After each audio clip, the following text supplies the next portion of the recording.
ANM ನ್ಯೂಸ್ಗೆ ಸ್ವಾಗತ. ನಿಮ್ಮ ಕನಸಿನ ಮನೆಯ ನಿರ್ಮಾಣಕ್ಕೆ ಬೇಕಾದ ಅತ್ಯುತ್ತಮ ಗುಣಮಟ್ಟದ ಸಾಮಗ್ರಿಗಳು ಈಗ ಒಂದೇ ಸೂರಿನಡಿ ಲಭ್ಯ. ಚಿಂತಾಮಣಿಯ ವಿಜಯಲಕ್ಷ್ಮಿ ಸ್ಟೀಲ್ಸ್ ನಿಮ್ಮ ಮನೆ ಕಟ್ಟುವ ನಂಬಿಕಸ್ಥ ಪಾಲುದಾರ. ನಮ್ಮಲ್ಲಿ ಲಭ್ಯ UltraTech cement, Indus 555D TMT ಕಾಮಧೇನು ಮತ್ತು JSW TMT ಕಬ್ಬಿಣ, ಉತ್ತಮ ಗುಣಮಟ್ಟದ ರೂಫಿಂಗ್ ಶೀಟ್ಸ್ ಮತ್ತು ಸೆಕ್ಷನ್ ಐಟಮ್ಗಳು, ಆಸ್ಟ್ರಾಲ್ ಮತ್ತು ಆಶೀರ್ವಾದ್ ಪೈಪ್ಗಳು, ಏಷ್ಯನ್ ಪೇಂಟ್ಸ್ ಮತ್ತು ಬಿರ್ಲಾ ಓಪಸ್ ಪೇಂಟ್ಸ್, ಸೆಂಚುರಿ ಮತ್ತು ಗ್ರೀನ್ ಲ್ಯಾಂಪ್ ಪ್ಲೇವುಡ್ಸ್. ಇದಲ್ಲದೆ ಫೆವಿಕಾಲ್, ಹಾರ್ಡ್ವೇರ್, ಫಿಟ್ಟಿಂಗ್ಸ್, ಎಲೆಕ್ಟ್ರಿಕಲ್ ಐಟಮ್ಗಳು ಹಾಗೂ ಮನೆ ನಿರ್ಮಾಣಕ್ಕೆ ಬೇಕಾದ ಇನ್ನಿತರ ಸಾಮಗ್ರಿಗಳು ಅತ್ಯುತ್ತಮ ದರದಲ್ಲಿ ಲಭ್ಯ. ಉತ್ತಮ ಗುಣಮಟ್ಟ, ನಂಬಿಕಸ್ಥ ಸೇವೆ ಮತ್ತು ಸಮಂಜಸ ಬೆಲೆ ಇವೆಲ್ಲ ಒಂದೇ ಕಡೆ. ಹಿಂದೆ ಭೇಟಿ ಕೊಡಿ. Vijayalakshmi steels, KSRTC bus depot ಎದುರು, ಬೆಂಗಳೂರು ರಸ್ತೆ, ಚಿಂತಾಮಣಿ. ಹೆಚ್ಚಿನ ಮಾಹಿತಿಗಾಗಿ ಸಂಪರ್ಕಿಸಿ. ಮೊಬೈಲ್ ಸಂಖ್ಯೆ 9845292075 ಅಥವಾ 9686666132ಗೆ ಸಂಪರ್ಕಿಸುವುದು.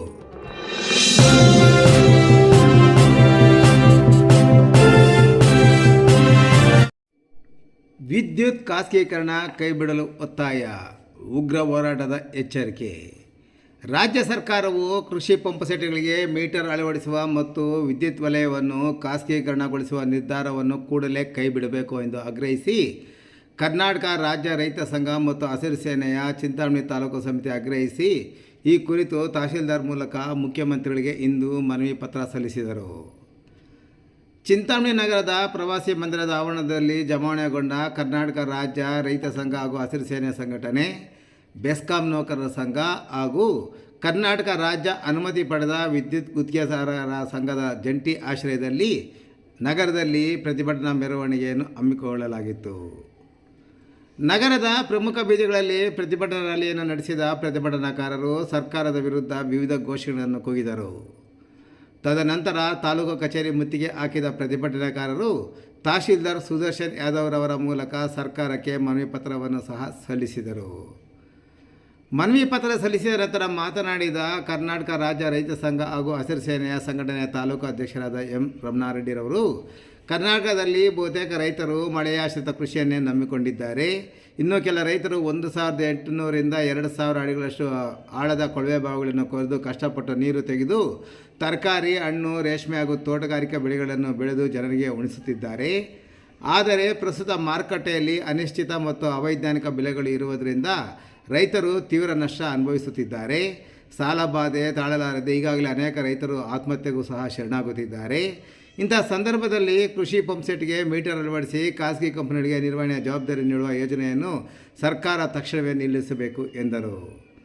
ಸದ್ಯ ನೀಡುತ್ತಿರುವ ವಿದ್ಯುತ್ ಪ್ರಮಾಣ ಸಾಲದೆ ಬೆಳೆಗಳು ನಾಶವಾಗುತ್ತಿವೆ. ಇದನ್ನು ಸರಿಪಡಿಸಲು ದಿನಕ್ಕೆ ಕನಿಷ್ಠ 12 ಗಂಟೆಗಳ ಕಾಲ 3 ಫೇಸ್ ಮತ್ತು ಸಿಂಗಲ್ ಫೇಸ್ ಉಚಿತ ವಿದ್ಯುತ್ತನ್ನು ಪಂಪ್ಸೆಟ್ಗೆ ಸರಬರಾಜು ಮಾಡಬೇಕು ಎಂದ ಅವರು, ರೈತರ ಹಿತರಕ್ಷಣೆಯನ್ನು ಬದಿಗೊತ್ತಿ ಸರ್ಕಾರ ಒಂದು ವೇಳೆ ವಿದ್ಯುತ್ ಖಾಸಗೀಕರಣ ನಿರ್ಧಾರದೊಂದಿಗೆ ಮುಂದೆ ಸಾಗಿದರೆ ರಾಜ್ಯದಾದ್ಯಂತ ಸರ್ಕಾರದ ವಿರುದ್ಧ ಉಗ್ರ ಹೋರಾಟ ಹಮ್ಮಿಕೊಳ್ಳಬೇಕಾಗುತ್ತದೆ ಎಂದು ಎಚ್ಚರಿಸಿದರು. ಇನ್ನು ಬೆಸ್ಕಾಂ ನೌಕರರ ಪ್ರತಿನಿಧಿ ಶಿವಶಂಕರ್ ಮಾತನಾಡಿ, ಖಾಸಗೀಕರಣದಿಂದ ಸಾರ್ವಜನಿಕ ಸೇವೆಯ ಗುಣಮಟ್ಟ ಕುಸಿಯುತ್ತದೆ ಮತ್ತು ನೌಕರರ ಉದ್ಯೋಗ ಭದ್ರತೆಗೂ ತೊಂದರೆಯಾಗುತ್ತದೆ ಎಂದರು. ಖಾಸಗಿ ಕಂಪನಿಗಳು ಬಂದರೆ ಮೊಬೈಲ್ ರೀಚಾರ್ಜ್ ಮಾಡಿದಂತೆ ಮೊದಲೇ ಹಣ ಪಾವತಿಸಿ ವಿದ್ಯುತ್ ಪಡೆಯಬೇಕಾಗುತ್ತದೆ. ಕೃಷಿ ಚಟುವಟಿಕೆಗಳಿಗೆ ಮಾರಕವಾಗುತ್ತದೆ. BSNL, ರೈಲ್ವೆ, ಏರ್ಪೋರ್ಟ್ಗಳಂತೆ ವಿದ್ಯುತ್ ಕ್ಷೇತ್ರವು ಖಾಸಗಿಯವರ ಪಾಲಾದರೆ ರೈತರು ಬೀದಿ ಪಾಲಾಗುತ್ತಾರೆ ಎಂದರು. ಇನ್ನು ಪ್ರತಿಭಟನೆಯಲ್ಲಿ ರೈತ ಸಂಘಟನೆಯ ಕಾರ್ಯಾಧ್ಯಕ್ಷರಾದ RSC ಆಂಜನೇಯರೆಡ್ಡಿ, ಪ್ರಧಾನ ಕಾರ್ಯದರ್ಶಿ ಮಲ್ಯಾಪುರದ ML ಆಂಜನೇಯರೆಡ್ಡಿ, ಖಜಾಂಚಿ N ಶೇಖರ್ ಸೇರಿದಂತೆ ಪದಾಧಿಕಾರಿಗಳು ಹಾಗೂ ಬೆಸ್ಕಾಂ ನೌಕರ ಸಂಘ ಮತ್ತು ಕರ್ನಾಟಕ ರಾಜ್ಯ ಅನುಮತಿ ಪಡೆದ ವಿದ್ಯುತ್ ಗುತ್ತಿಗೆದಾರರ ಸಂಘದ ಪದಾಧಿಕಾರಿಗಳು ಸೇರಿದಂತೆ ಮತ್ತಿತರರು ಪ್ರತಿಭಟನೆಯಲ್ಲಿ ಭಾಗವಹಿಸಿದ್ದರು.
ರೆಡಿ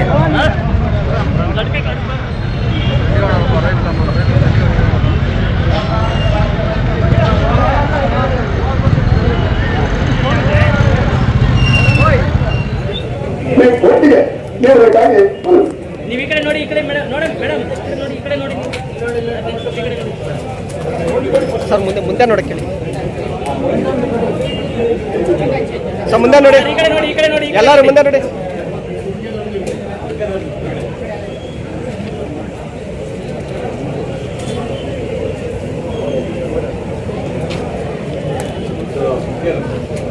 ಗುತ್ತಿಗೆದಾರರ ಸಂಘದ ಪರವಾಗಿ ಈಗ ಮೆಮೊರಾಂಡಮ್ ಅನ್ನ ಸರ್, ಮುಂದೆ ನೋಡಿ. ಈಗ ಕರ್ನಾಟಕ ರಾಜ್ಯ ಒಂದು ಅಹವಾಲನ್ನ ನಾವು ಸರ್ಕಾರಕ್ಕೆ ಸಲ್ಲಿಸ್ತೇವೆ.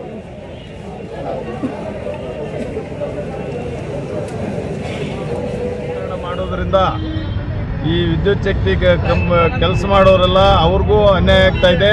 ನಮ್ಮ ರೈತರಿಗೂ ಮುಂದೆ ಟಾಟಾ ಕಂಪ್ನಿಯವ್ರು ಕೊಡೋದ್ರಿಂದ ರೈತರಿಗೆ ಇನ್ನೂ ವಿಪರೀತ ಲಾಸ್ ಆಗ್ತಾ ಇದೆ. ಅದರಿಂದ ಟಾಟಾ ಕಂಪ್ನಿಯವ್ರಿಗೆ ಪ್ರೈವೇಟ್ ಕಂಪ್ನಿಗಳಿಗೆ ಯಾವುದಕ್ಕೂ ಕೊಡದೆ ಸರ್ಕಾರ ನಡೆಸಬೇಕು ಅಂತ ನಮ್ಮ ಒತ್ತಾಯ.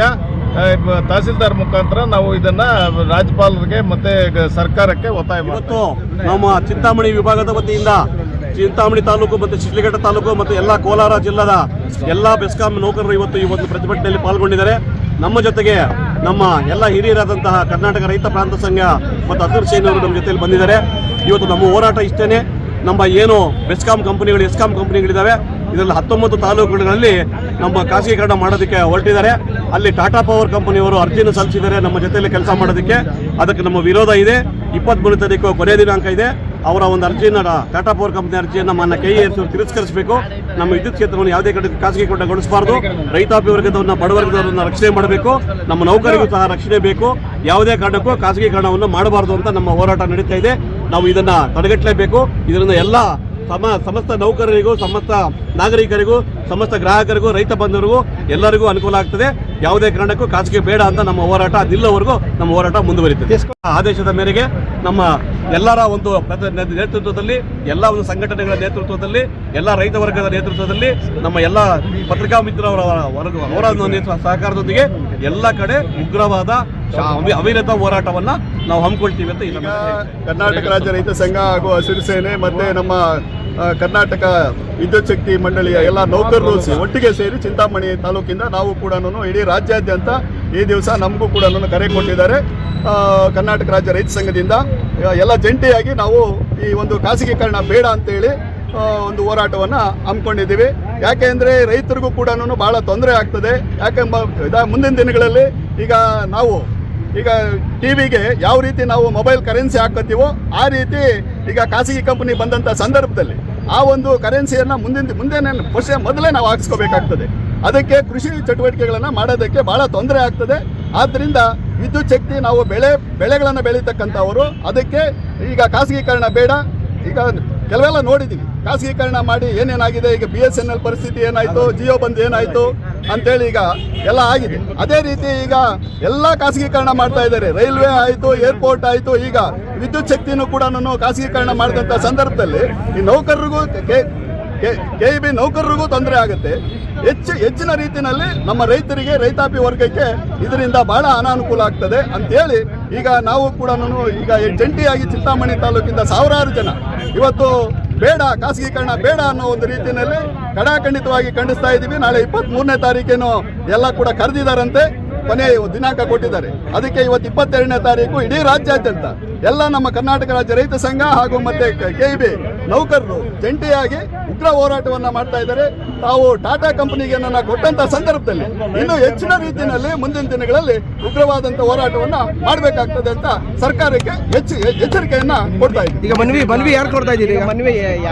ಈಗ ಮನವಿ ತಹಸೀಲ್ದಾರ್ ಮುಖಾಂತರ ನಾವು ಸರ್ಕಾರಕ್ಕೆ, ರಾಜ್ಯಪಾಲರಿಗೆ ಮತ್ತು ಮುಖ್ಯಮಂತ್ರಿಗಳಿಗೆ ಮತ್ತೆ KRC ಕಾರ್ಯದರ್ಶಿಗಳಿಗೆ ನಾವು ಈ ಒಂದು ಮನವಿಯನ್ನ ಕೊಡ್ತಾ ಇದ್ದೀವಿ. ನಮಸ್ಕಾರ. ಕರ್ನಾಟಕ ರಾಜ್ಯ ರೈತ ಸಂಘ ಮತ್ತು ಹಸಿರು ಸೇನೆ ಚಿಂತಾಮಣಿ ತಾಲೂಕು ವತಿಯಿಂದ ಕರ್ನಾಟಕ ರಾಜ್ಯ ಅನುಮತಿ ಪಡೆದ ವಿದ್ಯುತ್ ಗುತ್ತಿಗೆದಾರರ ಸಂಘ ಇವರ ವತಿಯಿಂದ, ಅದೇ ರೀತಿ ಬೆಸ್ಕಾಂ ನೌಕರರ ಸಂಘದ ವತಿಯಿಂದ ಈ ದಿನ ಏನು ಎಲೆಕ್ಟ್ರಿಸಿಟಿಯನ್ನು ಪ್ರೈವೇಟೈಸ್ ಮಾಡಬೇಕು ಅನ್ನೋಂಥ ಉದ್ದೇಶನ ತಡೆ ಹಿಡಿಬೇಕು, ಖಾಸಗೀಕರಣ ಮಾಡಲಿಕ್ಕೆ ಯಾವುದೇ ಕಾರಣಕ್ಕೆ ಬಿಡಬಾರ್ದು ಅಂತ ಸರ್ಕಾರಕ್ಕೆ ಒಂದು ಮನವಿ ಪತ್ರವನ್ನು ಸಲ್ಲಿಸಿದ್ದಾರೆ. ಆ ಒಂದು ಮನವಿ ಪತ್ರವನ್ನು ಜಿಲ್ಲಾಧಿಕಾರಿಗಳ ಮುಖಾಂತರ ಸರ್ಕಾರಕ್ಕೆ ಸಲ್ಲಿಸುವಂಥ ಪ್ರಾಮಾಣಿಕ ಪ್ರಯತ್ನವನ್ನು ಮಾಡ್ತೇವೆ.